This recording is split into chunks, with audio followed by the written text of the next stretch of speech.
This podcast is made possible by you, the supporters of WPLN and WNXP, Nashville Public Radio. This is the Nash Villager Podcast.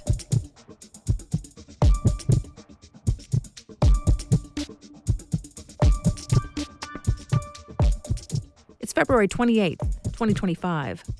On this day in 1794, the man who one of Middle Tennessee's largest communities was named for became the test case for a major issue of American civics.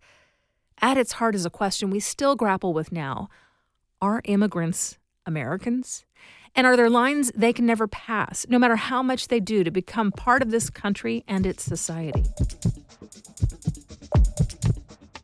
I'm Nina Cardona, and this is your daily digest of what's happening around Middle Tennessee with some historical context from Nashville Public Radio, WPLN News.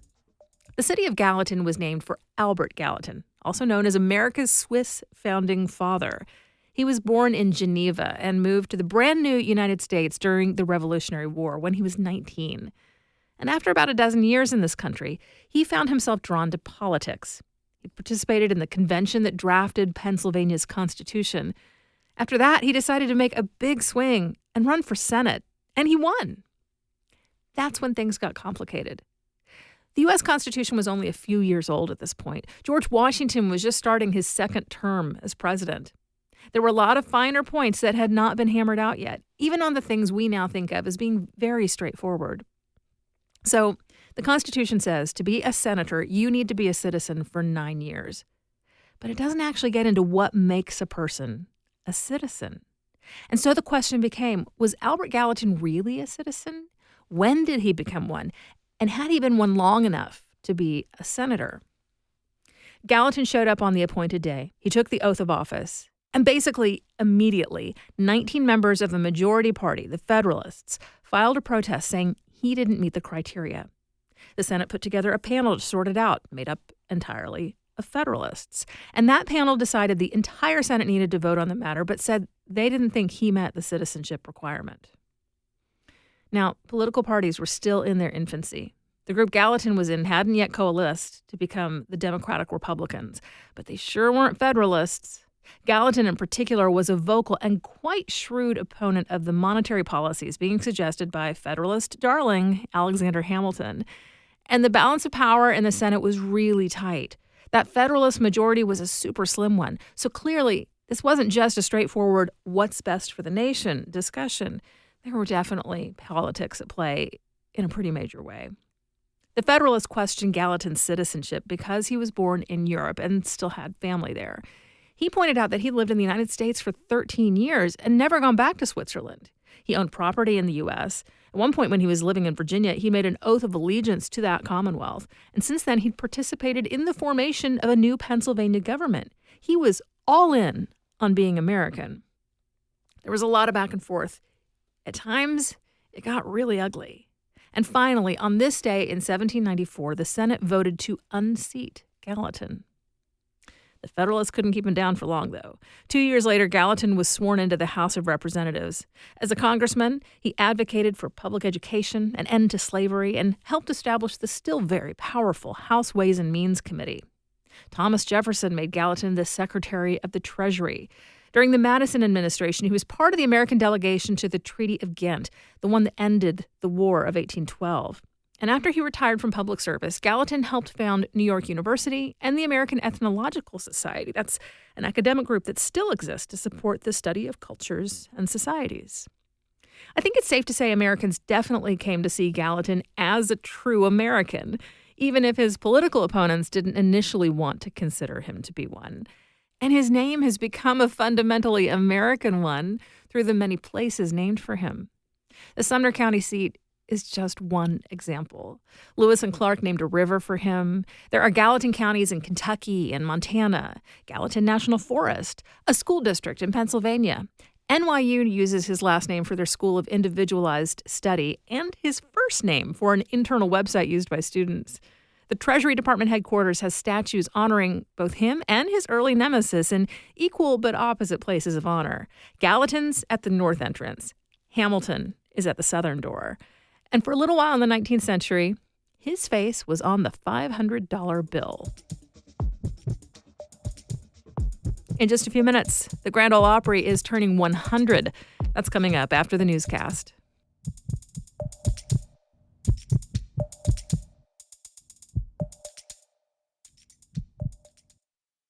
You've got a lot of things to keep track of. Work schedules, family activities, the ever-growing list of things you need to remember to do.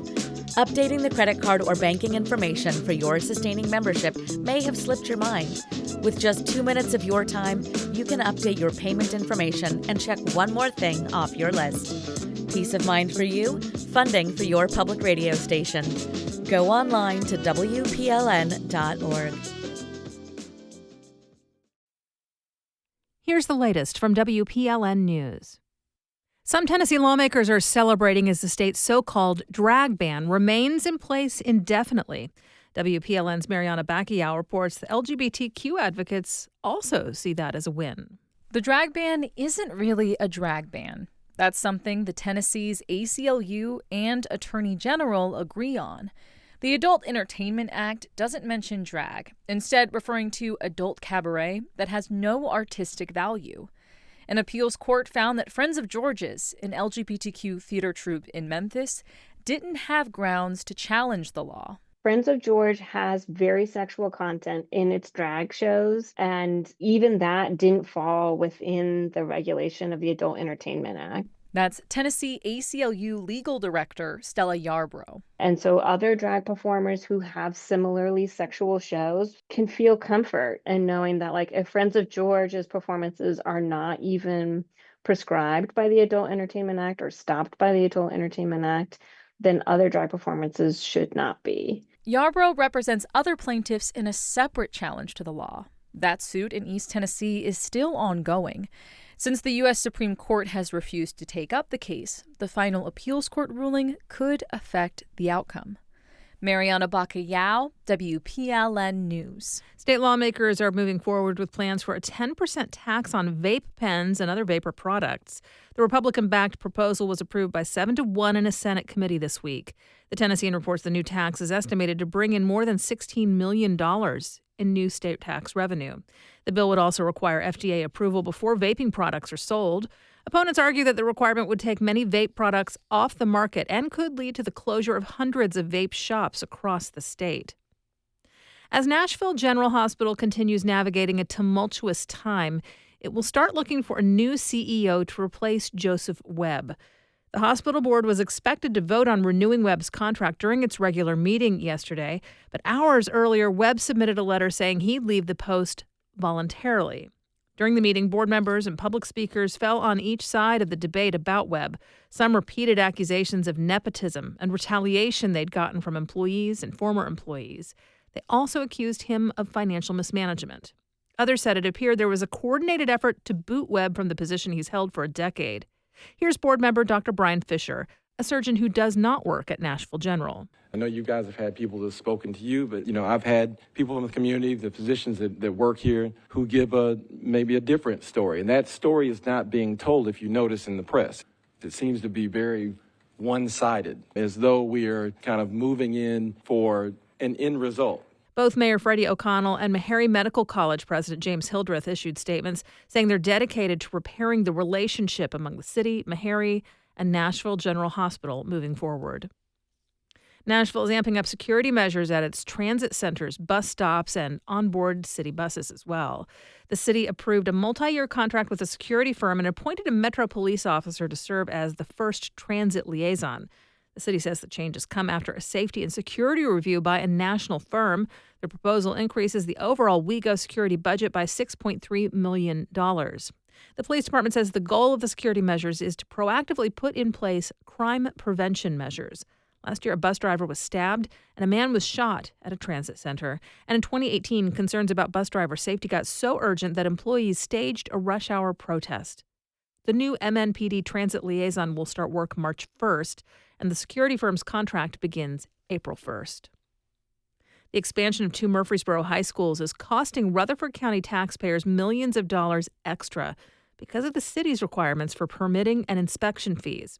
In contrast, the completion of a high school in neighboring Smyrna bore no additional cost from the city.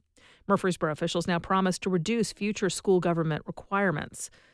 Smyrna State Representative Robert Stevens says the mandatory city fees are delaying the expansion of high schools designed to address school overcrowding. He questions the city requirements and urges city leaders to meet with school officials to resolve their issues. If no solution is achieved, he's proposing legislation that would allow school districts to bypass the city and work with state officials. After meeting with county officials, the mayor of Murfreesboro said the city will reconsider requirements for all public and private school projects. The Tennessean reports another Murfreesboro city official says he's looking forward to strengthening the relationship between the city and county governments. It remains unclear just how much damage has been taken on by the historic Native American art inside Dunbar Cave State Park in Clarksville. That's where recent flooding may have impacted the cave art that is believed to be around 800 years old. Derek Operly with member station WKMS has more details. Floodwaters completely submerged the centuries-old Mississippian art in Dunbar Cave State Park, something park leadership says has never happened before. Park manager David Britton says the park is consulting with archaeologists about potential impacts to the cave drawings, but he's bracing for the worst. We do know that there is a light coating of mud on top of it, but this is 800-year-old charcoal, so anything can be detrimental to it. The high waters also managed to unmoor the boardwalk built in front of the artwork, and Britton says repairs to infrastructure like that could impact the park's cave tour season. Moving forward, Britton says he hopes to evaluate what caused the higher level of flooding in the cave compared to past years when more precipitation has fallen. I'm Derek Operly in Murray. And that story was shared with us from our partners in Kentucky through the Mid-South Appalachian Newsroom. You'll find more news anytime at WPLN.org.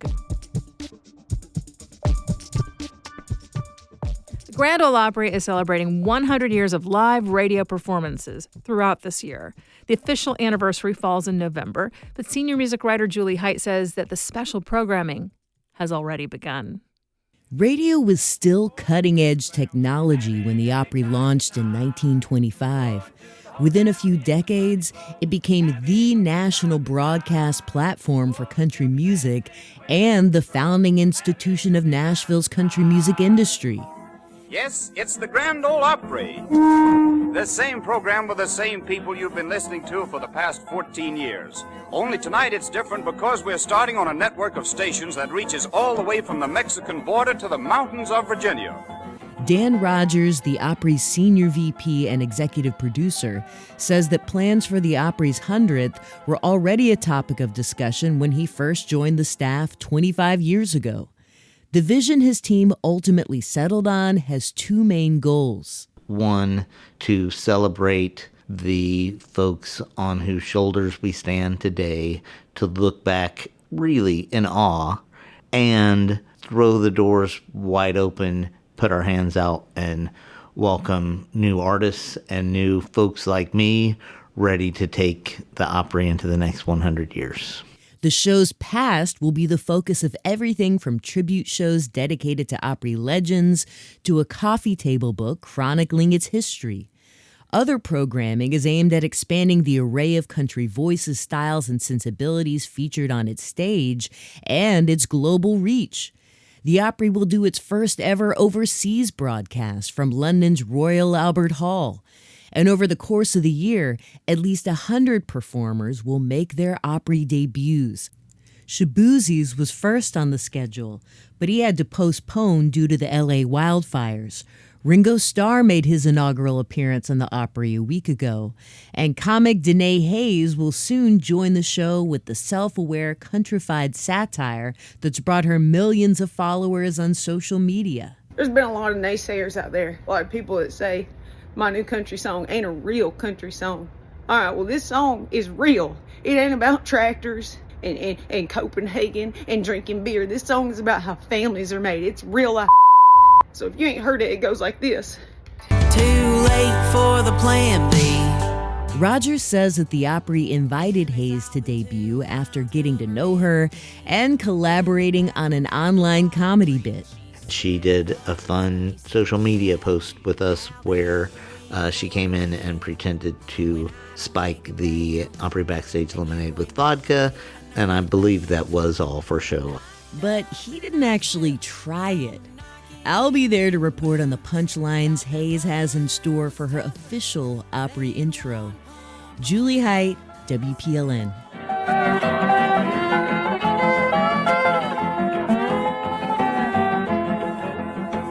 We do this roundup of Nashville news every weekday. Please consider subscribing on your favorite podcasting app. And thanks so much to all of you who've left 5 stars, a thumbs up, or a review in your app of choice. That little bit of love really does tell the algorithms that more people should hear about us. And of course, everything at WPLN News is listener supported. You can make a donation at WPLN.org. And that's it for today. Thanks so much for listening.